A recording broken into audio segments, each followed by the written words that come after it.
الرحیم۔ السلام علیکم ورحمۃ اللہ وبرکاتہ۔ وعلیکم السلام ورحمۃ اللہ وبرکاتہ۔ استاد مکرم، آج کا نوجوان بے روی کا شکار کیوں ہے؟ ہر کوئی مضطرب، مغلوب الحال اور پریشان نظر کیوں آتا ہے؟ تو کیا کوئی فلاح اور کامیابی کا رستہ ہے جس کو اپنایا جائے؟ اس کے بارے میں ہماری رہنمائی فرما دیں۔ بسم اللہ الرحمن الرحیم۔ بے حد و بے حساب تعریف و توصیف اللہ رب العالمین کی ذات کے لیے کہ جس نے ساری کائنات کو تخلیق فرمایا اور ہر چیز کو کسی نہ کسی مقصد کے تحت پیدا فرمایا۔ صلاۃ و سلام ہو ہماری کریم آقا حضور حضرت محمد مصطفیٰ احمد مجتبیٰ صلی اللہ علیہ وسلم آپ کی ذات پر اور آپ کی جلیل آل اور آپ کے اصحاب پر کہ جن کو اللہ رب العالمین نے سید الاولین والآخرین بنایا۔ وجہ طور پہ آپ نے جو سوال کیا، اگر دیکھا جائے تو ہر نوجوان یقین جانے اس کے دل کی دنیا اجڑ گئی ہے، ہر کسی کا چین سکون آرام چھن گیا ہے۔ اس کی وجہ یہ ہے کہ یہ فتنوں کے سیلاب کا دور ہے، ہر طرف سے فتنوں کے طوفان یہ انسان کو انسان کے معبود سے دور کر رہے ہیں۔ یاد رکھیں، جب انسان اپنے مالکی حقیقی خالقی حقیقی سے دور ہوتا چلا جائے گا، اس کا اضطراب بڑھتا چلا جائے گا، وہ بے چین ہوتا چلا جائے گا۔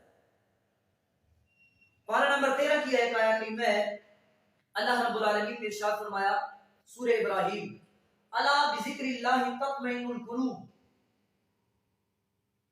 سنو دلوں کا اطمینان یہ اللہ تعالیٰ کے ذکر میں ہے۔ تو اگر کوئی نوجوان اس دور میں بھی یہ دلوں کی بے چینیاں، دلوں کے اضطراب سے چھٹکارا چاہتا ہے، نجات چاہتا ہے، دلوں کا چین، دل کا سکون چاہتا ہے، تو اس حوالہ سے اگر قرآن و حدیث کا بنظر غائب مطالعہ کیا جائے اور سیرت مصطفیٰ صلی اللہ علیہ وسلم کو اگر پڑھا جائے تو 3 پوائنٹ سامنے آتے ہیں۔ کتنے پوائنٹ ہیں؟ 3 پوائنٹس کو اگر ایک نوجوان سامنے رکھے، اس پہ عمل کرے تو اس کا یہ اضطراب ختم ہو سکتا ہے، اس کی یہ بے چینی اور بے سکونی امن میں اور چین میں تبدیل ہو سکتی ہے۔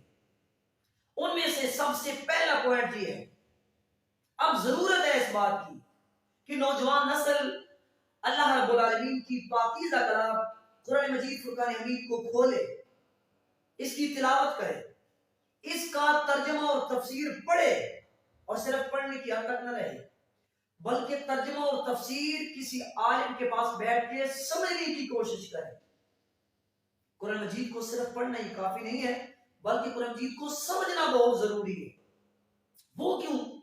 باوجود اس کے کہ قرآن مجید عربی زبان میں نازل ہوا، وہ فصحائے عرب اور بلغائے عرب جن کو اپنی زبان میں بڑا ناز، بڑا مان تھا، حضرات صحابہ کرام رضوان اللہ تعالی علیہ مجمعین بھی بہت دفعہ ایسا ہوا کہ ان کو بھی قرآن مجید کی آیات کا جب کما حقو مطلب سمجھ نہیں آتا تھا تو وہ کریم آقا صلی اللہ علیہ وآلہ وسلم کی بارگاہ میں حاضر ہوتے تھے، کریم آقا صلی اللہ علیہ وسلم سے رہنمائی لیتے تھے۔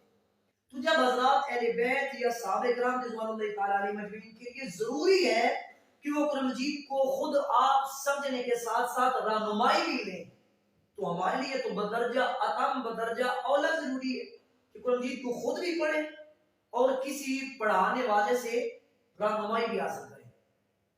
جب قرآن مجید کو ہم کثرت سے پڑھنا شروع کر دیں گے تو ہمیں زندگی کے اصول ملیں گے، اس سے قواعد و ضوابط ملیں گے کہ زندگی کس طرح بسر کرنی ہے۔ تو پھر بڑے سے بڑے طوفان و فتنوں کے، طاغوتی طاقتوں، ان کا مقابلہ کرنا پھر انسان کے لیے، ہمارے نوجوان کے لیے مشکل نہیں۔ ہر مسئلے کا حل اسے کس سے مل جائے گا؟ قرآن مجید سے مل جائے گا۔ اور دوسری بات کہ سیرت مصطفیٰ صلی اللہ علیہ وآلہ وسلم کا مطالعہ کیا جائے، کریم آقا صلی اللہ علیہ وسلم کے اقوال، آپ کے افعال کو پڑھا جائے اور پھر اس کو، ان تمام چیزوں کو اپنی زندگی پہ فٹ کیا جائے۔ حضور نبی کریم صلی اللہ علیہ وسلم کی خلوت کیسی تھی، اس کے مطابق اپنی خلوت بنائی جائے. حضور نبی کریم صلی اللہ علیہ وسلم کی جلوت کیسی تھی، اس کے مطابق اپنی جلوت بنائی جائے. حضور نبی کریم صلی اللہ علیہ وسلم کے وہ لمحات جو خوشی میں ہوتے تھے، وہ لمحات جو حضور نبی کریم صلی اللہ علیہ وسلم کے پریشانی میں ہوتے تھے، وہ کیسے بسر ہوتے تھے. جب اللہ تعالیٰ کی طرف سے کوئی انعام آتا تو اس وقت حضور نبی صلی اللہ علیہ وسلم کی کیا حالت ہوتی تھی. جب کوئی آزمائش آتی تو وہ لمحات حضور نبی کریم صلی اللہ علیہ وسلم کے کیسے بیتتے تھے. ان تمام چیزوں کو نوجوان جب سامنے رکھے گا تو اس کی مشکلات حل ہوتی چلی جائیں گی، اس کا یہ اضطراب سکون میں بدلتا چلا جائے گا. اور یہ آپ دیکھیں، آپ بے شک انالیسس کر سکتے ہیں، آپ تجزیہ کر سکتے ہیں. آپ ایک لسٹ بنائیں، آپ نکلیں، آپ وزٹ کریں جامعات کا، مدارس کا، سکولوں کا، جو یونیورسٹیوں کا. ہماری طلباء، آپ ان سے پوچھیں کہ آپ میں سے کتنے احباب ہیں جو قرآن مجید کھولنے والے ہیں، جو قرآن مجید کو ترجمے اور تفسیر کے ساتھ پڑھنے والے ہیں، جو اپنی زندگی میں اس قرآن مجید سے رہنمائی حاصل کرنے والے ہیں. آپ ان سے پوچھیں، خال کوئی آپ کو نوجوان ایسا دے تو بہت کم نوجوان نسل ہے جو اس طرف آ رہی ہے، اور بہت کم نوجوان ایسے ہیں جو حضور نبی کریم صلی اللہ علیہ وسلم کی سیرت کا مطالعہ کرتے ہیں. تو یہ دو کامل چیزیں، قرآن پاک اور حدیث پاک، یہ کامل رہنمائی کرنے والی ہیں. اس تمام اصول، تمام قواعد و ضوابط مل گئے. جب ان دونوں سے صرف نظر ہوگی، جب ان دونوں سے اعراض ہوگا تو پھر بے چینیت ہوں گی، پھر بے سکونیت ہوں گی. یہ دو پوائنٹ. اور تیسرا پوائنٹ ہے جو آخرت ہے نا، آخرت، اس پہ پورا اعتماد، پورا یقین ہو، تصور موت پہ یقین ہو، عالم برزخ کے عوام پہ یقین ہو کہ ایک نہ ایک دن وہ آئے گا جب مجھے بھی لحد میں، مجھے بھی قبر میں اتارا جائے گا. اور یوم محشر، حساب و کتاب پر پورا بندے کا ایمان اور یقین ہو. یہ چیز کیا دے گی؟ جو آخرت کا کنسپٹ، آخرت کا تصور ہے، یہ ہمارے نوجوان کو ہر ظلم سے روک دے گا. ہر طرح کے گالی گلوچ، فتنہ و فساد، جھوٹ، غیبت، ان تمام تر چیزوں کو، اور ہر سطح کے حقوق کی پیمائی، خواہ وہ حقوق اللہ ہو یا حقوق العباد، ہر سطح کے حقوق کی پامالی جو کرتا ہے، ظلم اور زیادتی کرتا ہے، اس سے وہ رک جائے. ان تمام تر چیزوں سے جب وہ رک جائے گا اور اسے پتا ہوگا کہ میں نے ہر ظلم کرنا ہے، ہر زیادتی کرنا ہے، مجھ سے حساب ہوگا، تو اس حساب کا جو تصور ہے وہ اس کو اس ظلم سے روکے گا. جب انسان ظلم نہیں کرتا، زیادتی نہیں کرتا، اور ایک دوسرے کی حق تلفی نہیں کرتا، ان چیزوں سے رک جاتا ہے، تو پھر اس کو اللہ رب العالمین اطمینان قلب عطا فرما دیتا ہے. ان چیزوں کا تصور اسے اللہ اور اس کے رسول کا قرب دے گا، اور یہ قرب ہی ہے جو ان کے دلوں کو آباد کرے گا، دلوں میں اطمینان پیدا فرما دے گا. اچھا ساری محترم، یہ تمام اسباب تو مسلمان کے لیے ہیں. جو غیر مسلم کے ہیں، جن کو اللہ پر، ان کے رسولوں پر، روز قیامت پر اور آخرت پر یقین نہیں ہے، کیا ان کے لیے راہ نجات کا کوئی ذریعہ ہے؟ بڑا خوبصورت آپ نے سوال کیا کہ یہ تمام چیزیں جو میں نے عرض کی ہیں بندے مسلم کے لیے، مسلمان کے لیے. جو غیر مسلم ہے، جو اللہ اور اس کے رسول پر، اس کی کتابوں پر، یوم آخر پر ایمان ہی نہیں رکھتا، اس کے لیے راہ نجات کیا ہے؟ وہ اگر چین چاہتا ہے، وہ اگر سکون چاہتا ہے دل کا، اس کے لیے کیا ہے؟ یاد رکھیں، اللہ رب العالمین نے دو دنیا بنائی. کتنی دنیا ہے؟ دو دن.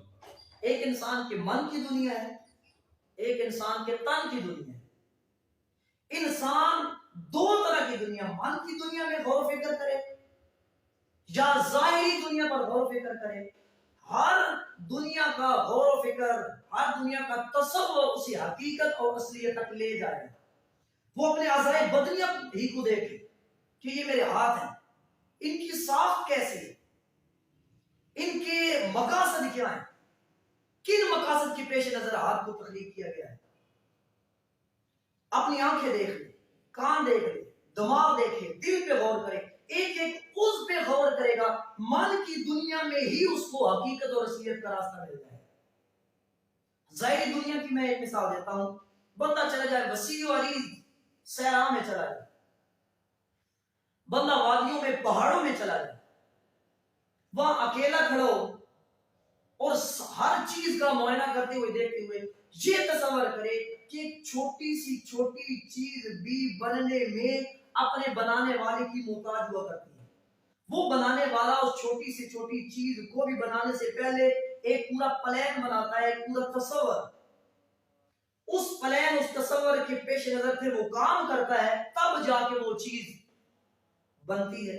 تو اب ایک چھوٹی سی چھوٹی چیز بھی بننے میں اپنے بنانے والے کی محتاج ہے. تو اتنی بڑی کائنات وہ دیکھے، یہ پہاڑ میری آنکھوں کے سامنے، یہ صحرا میری آنکھوں کے سامنے، یہ اتنا وسیع و عریض کائنات اللہ رب العالمین کی آسمان، چاند، سورج، ستارے، جب چھوٹی سی چھوٹی چیز وہ بغیر کسی کے بنانے کے نہیں بن سکتی، اتنی بڑی کائنات کیسے بن سکتی ہے؟ یہ جب تصور غیر مسلم بھی کرے گا، یہ اس میں سوچو بچار کرے گا، تو حقیقت تک پہنچ جائے گا. پھر اس کو پتا چلے گا کہ کوئی کائنات کو بنانے والا ہے. پھر اس کو اللہ رب العالمین کا جب قرب ملے گا تو اس کا بھی دل میں جو جتنا اضطراب ہے، بے چینی ہے، اس کی ختم ہوتی چلے گی. بہت شکریہ استاد محترم. السلام علیکم ورحمۃ اللہ.